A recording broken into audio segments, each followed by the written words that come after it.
E no norte de Minas, mais um caso de abuso e violência sexual. Na mesma linha, mais um caso. Vítimas, crianças e adolescentes. Aí são mais vítimas, né?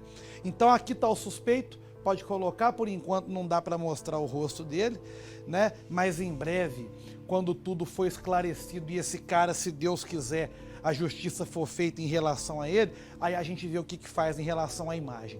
Mas está aqui, presidente do Conselho de Segurança de Montalvânia. Tem base? Uma pessoa que sempre trabalhou na área social, que sempre lidou com crianças e com adolescentes naquela situação de vulnerabilidade social, que sempre prestou serviços, inclusive no CRAS da cidade. Acabei de falar do CRAS aqui, né? Uma pessoa que à primeira vista não aparentava oferecer nenhum tipo de risco, mas que por trás dessa máscara criada por ele de bom homem, de bom moço, mantinha um perfil criminoso e cruel. Um homem que, pelo que a polícia apurou, além de abusar, também gravava tudo isso, assim como esse último caso que nós mostramos, e depois coagia as vítimas, chantageava as vítimas. Esse homem está preso e o Carlos Alberto Júnior vai trazer os detalhes dessa história terrível. Põe no Cidade. Presidente do Conselho de Segurança do município. A função do investigado era apenas fachada. Segundo a Polícia Civil, o homem de 37 anos se aproveitava da ocupação para não levantar suspeitas. O cargo era usado também para se aproximar dos adolescentes e cometer os abusos. O caso veio à tona após uma das vítimas, abusada por 5 anos, quebrar o silêncio. Essa vítima específica, ela sofreu abusos sexuais dos seus 13 anos até os seus 18. Foi quando ele conseguiu se libertar desse investigado, desse suspeito.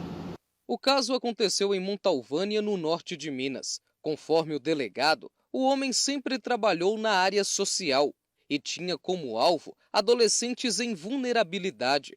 A vítima que o denunciou era um dos assistidos do Centro de Referência de Assistência Social. O suspeito, na época, que conheceu ele, trabalhava como orientador social no CRAS, aqui da cidade de Montalvânia, e dava aula para os alunos carentes, e essa vítima era um dos alunos carentes dele, e se aproveitando dessa situação de vulnerabilidade, ele se aproximou da vítima, oferecendo presentes, oferecendo ajuda no tratamento de saúde, e aí conseguiu inicialmente conquistar a confiança da vítima adolescente, e da família dela também.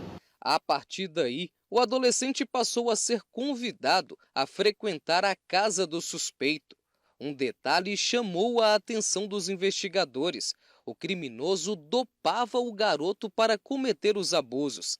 Remédios para dormir eram colocados em sobremesas. Essa vítima, ela estranhava que toda vez que dormia lá, antes tinha uma comida com doce, alguma coisa que tinha um gosto amargo, mas não sabia identificar o que era, e acordava muito tarde, acordava geralmente 11 horas, meio-dia, e o seu horário normal de acordar era de 7 horas da manhã, e então ele começou a desconfiar que alguma coisa estava acontecendo, porque amanhecia enjoado, sentindo algumas dores. Então ele decidiu não ir mais para passar o final de semana para investigar, né? Quando o adolescente tentou se afastar do abusador, o homem passou a chantageá-lo, mostrando os vídeos dos abusos cometidos enquanto o garoto estava desacordado. Com medo e envergonhado, o menino se viu obrigado a ceder às vontades do criminoso.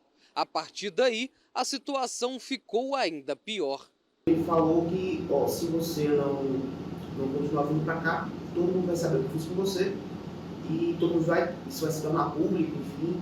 Então a vítima se sentiu muito impactada, com muito medo. Na época, era um adolescente de 13 anos de idade, né? Estava se formando ainda. E daí os abusos acabaram piorando.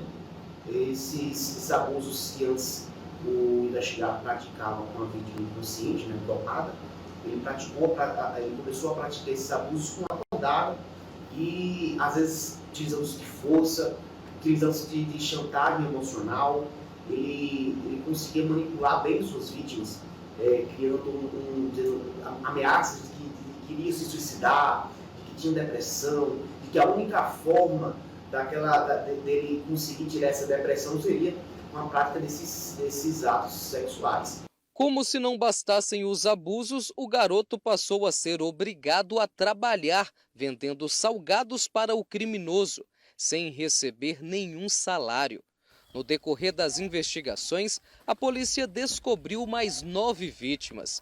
O modus operandi do abusador era sempre o mesmo. Esse investigado tinha o costume de atrair essas crianças vulneráveis, né, em situação de vulnerabilidade, filhos de mãe solo, filhos de lares desestruturados, filhos de pais separados, que estavam na pobreza aqui na cidade, e atraía esses garotos para suas casas e ali bebedava os meninos, dava bebida alcoólica, cerveja, esses meninos ficavam embriagados, às vezes desacordados, e era aí que os abusos começavam, né?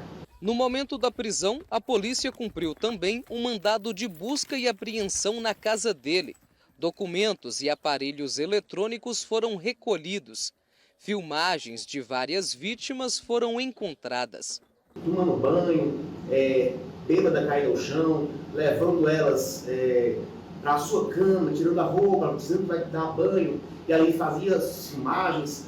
Além de estupro e estupro de vulnerável, o homem também é investigado pelos crimes de produção e posse de pornografia infantil, importunação sexual e satisfação de lascívia mediante a presença de criança ou adolescente. O investigado foi encaminhado para o presídio de Manga, onde segue preso à disposição da Justiça.